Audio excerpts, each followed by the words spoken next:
If you've bought a pair of leggings in the last 15 years, you've felt the pull of this company. Lululemon didn't just sell yoga pants. It sold a whole identity, a lifestyle. The idea that if you spent $130 on a single pair of tights, you were buying your way into a calmer, healthier, better version of yourself. For a while, it worked so well that people lined up outside the doors. And then the cracks started to show literally. The pants went see-through.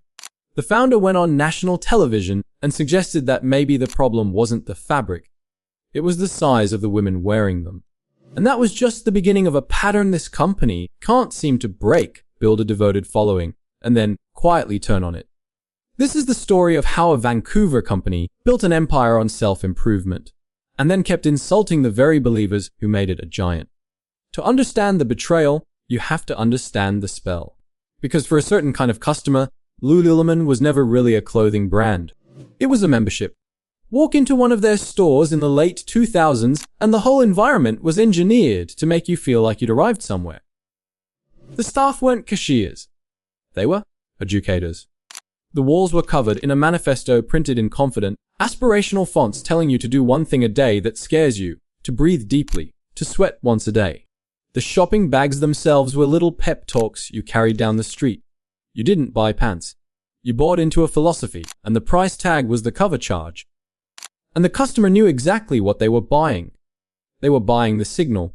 A black waistband with a tiny stylized logo told every other parent at school pickup, every other woman in the spin class, that you took your body seriously, that you had the disposable income to spend triple what a pair of leggings should cost, and that you belonged to a specific tribe of health-conscious, upwardly mobile North Americans. The clothes were genuinely good. The fabric was thick, the stitching was tight, and for years, the reputation was bulletproof. People didn't just wear Lululemon. They defended it. The whole thing began in 1998 in Vancouver with a man named Chip Wilson. And Wilson was not some serene yoga guru. He was a hard-driving apparel entrepreneur who had already built and sold a surf, skate, and snowboard clothing company. He had a manufacturer's eye and a salesman's instinct, and in the late 1990s, he noticed something happening in Vancouver that most businessmen were ignoring completely. Yoga classes were filling up. Women were pouring into studios in cotton clothing that stretched out, went baggy, and soaked through with sweat. Wilson looked at that and saw what Michael Overs saw with pizza and what Larry Rossi saw with the dollar store. He saw friction. He saw a problem nobody had bothered to solve properly. So he took the technical fabrics he'd learned about in athletic wear and applied them to a market that had never had access to them. He opened a single store in the Kitsilano neighborhood of Vancouver, and in the early days it doubled as a yoga studio at night to keep the lights on. The design was deliberate from day one. These were not cheap clothes, and they were never meant to be. Wilson priced them at a premium, positioned them as performance gear for a discerning customer, and let the exclusivity do the marketing. If it was expensive, it must be good. If everyone couldn't have it, the people who did have it felt special. The timing was perfect. Yoga was exploding across North America, transforming from a niche spiritual practice into a mainstream fitness industry worth billions. Lululemon rode that wave straight up. By July of 2007, the company went public on the Nasdaq, raising over $327 million in its initial offering. The stock became a Wall Street darling. In its first 5 years as a public company, the share price quintupled. Wilson had turned a single studio/store in Vancouver into one of the most talked about growth stories in North American retail. On paper, it was flawless. But a brand built entirely on aspiration has a hidden fragility. When your entire value proposition is that you make people feel elevated, superior, and understood, you are making a promise. And the moment you break that promise, the betrayal doesn't feel like a product defect. It feels personal. In early 2013, Lululemon broke that promise in the most literal way imaginable.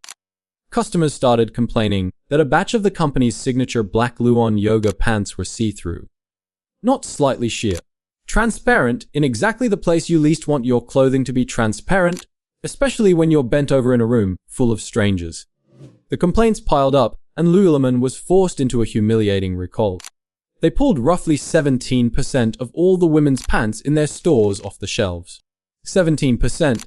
That single line of pants had accounted for a massive share of sales, and now it was a liability. The recall cost the company an estimated $67 million, and the stock got hammered, sliding more than 20% over the following 2 months. Now, product defects happen. Recalls happen. A well-run company apologizes, fixes the fabric, and moves on. And Lululemon might have recovered quietly if its founder had simply stayed off camera. Instead, in November of 2013, Chip Wilson went on Bloomberg television to address the crisis. And what came out of his mouth turned a manufacturing problem into a cultural scandal that people still talk about more than a decade later. Asked about the pilling and the sheerness, Wilson suggested that some women's bodies simply don't work for the pants. He talked about the rubbing of the thighs, the pressure, the friction of certain body types against the fabric. Read that again. The founder of a company that sold itself to women as a tool for self-love and empowerment went on national television and implied that if your thighs touched, the problem was you, not the fabric he'd chosen. Not the cost-cutting. You. The internet did what the internet does. The clip went viral, the outrage was instant and enormous, and Time magazine flatly labeled the remarks fat-shaming. Wilson filmed a stiff apology video afterward, but the damage was structural. He'd said out loud what a lot of critics had always suspected about the brand, that behind the manifesto about wellness and acceptance was a company that had only ever wanted one kind of customer. And here's the thing that makes this a Lululemon story specifically, and not just a bad week for one executive. This wasn't the first time Wilson's mouth had exposed the company's real attitude. This was a man with a documented history. Years earlier, he'd cheerfully explained that he deliberately loaded the name Lululemon with the letter L because he thought it was funny to watch Japanese customers struggle to pronounce it. He'd put Ayn Rand's, "Who is John Galt?" slogan on the company's shopping bags, an odd choice for a brand supposedly rooted in the communal spirit of yoga. He'd made comments that appeared to defend child labor in developing countries. The pattern was there for anyone willing to look. The wellness language was the wrapper. Underneath was something colder. By December of 2013, the board had seen enough, and Wilson stepped down as chairman of the company he'd founded. The CEO was on her way out too. It looked, for a moment, like the adults were taking over and the brand could heal. But the truth is that the corporate machinery that replaced Wilson would end up betraying customers in slower, quieter, more systematic ways than a single bad television appearance ever could. Before we get into how a one-time scandal hardened into a repeating pattern, I want to hear from you, because this is a brand that lives or dies on personal loyalty. Have you ever stood in a Lululemon and talked yourself into a $130 pair of leggings, and did they actually earn it? Or did you feel the quality slip somewhere along the way? Drop your story in the comments below, because we read them, and they genuinely shape which brands we dig into next. And if you like this kind of deep dive into the companies that quietly run Canadian life, do us a favor and hit that subscribe button so the next one finds its way to you. Now, back to the betrayal, because here's what happened after Wilson left. The company survived the scandal. In fact, it did more than survive. Under new leadership, Lululemon grew into a global powerhouse with hundreds and eventually more than 700 stores worldwide. The stock recovered, and then some. From the outside, it looked like the comeback of the decade. But long-time customers started noticing something they couldn't quite prove at first. The clothes didn't feel the same. This is the slow betrayal, and it's the one that does the most damage over time. The whole justification for the price was quality. You paid 4 times the cost of ordinary leggings because these were supposed to be technically superior, built to last, worth it. But as the company scaled up production to feed its enormous global growth, the complaints crept back. Pilling.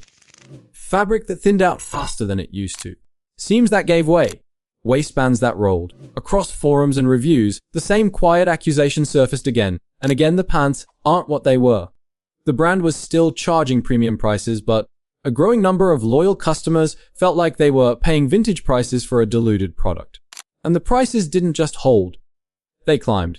A pair of the flagship leggings that felt expensive at $100 crept toward $120, $130, and beyond. Jackets pushed past $250. The company was betting that the brand loyalty it had built was strong enough to absorb endless price increases, that customers would keep paying the tax on the logo no matter what. For a long time, that bet paid off, but it created a dangerous opening. Because the moment your customers start to suspect that the quality is slipping while the price is climbing, you've handed your competitors the exact argument they need. and the competitors came. A new generation of athleisure brands, companies like Alo and Vuori, moved into the exact lane Lululemon had built. They offered the same technical fabrics, the same lifestyle marketing, the same premium positioning, and they poached the younger, trend-conscious customers that Lululemon had always treated as its birthright. At the same time, at the bottom of the market, the age of the dupe arrived. Shoppers realized they could buy near-identical leggings for a fraction of the price, and instead of hiding it, they bragged about it online. The dupe wasn't just a cheaper product. It was a cultural statement. It said the emperor's waistband had no logo worth paying for. Then came the misfires that told you the company had lost touch with its own believers. In 2024, Lululemon launched a new legging line called Breezethrough, aimed at hot yoga.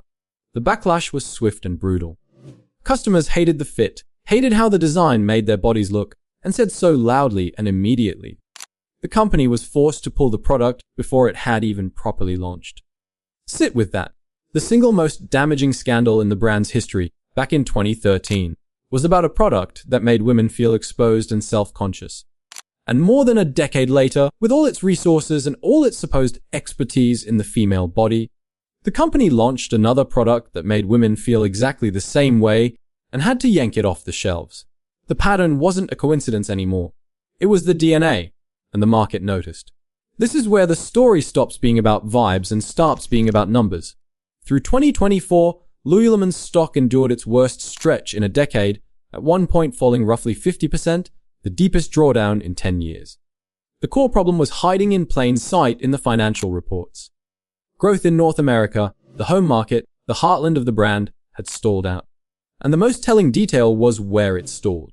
The men's business kept growing, but the women's business, the original customer, the founding congregation of the entire church, was going flat. The women who built Lululemon into what it is were the ones drifting away. The company's own executives admitted the problem in plain language. On earnings calls, leadership conceded they had misfired on product, that they hadn't gotten the assortment right for women, that the newness customers expected simply wasn't landing. By late 2025, the situation had gotten sharper.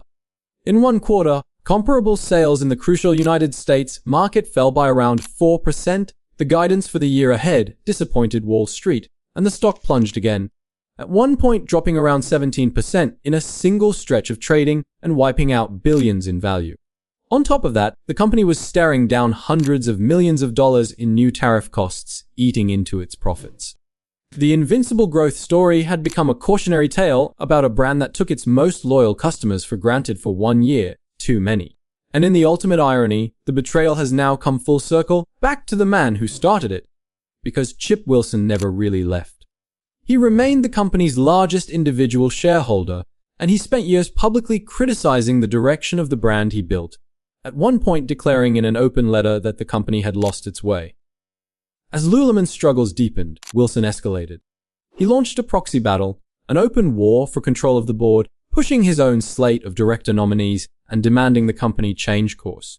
In response, Lululemon took the extraordinary step of attacking its own founder in public, telling shareholders that Wilson's perspectives were outdated and that he had troubling conflicts of interest that would derail the company's turnaround.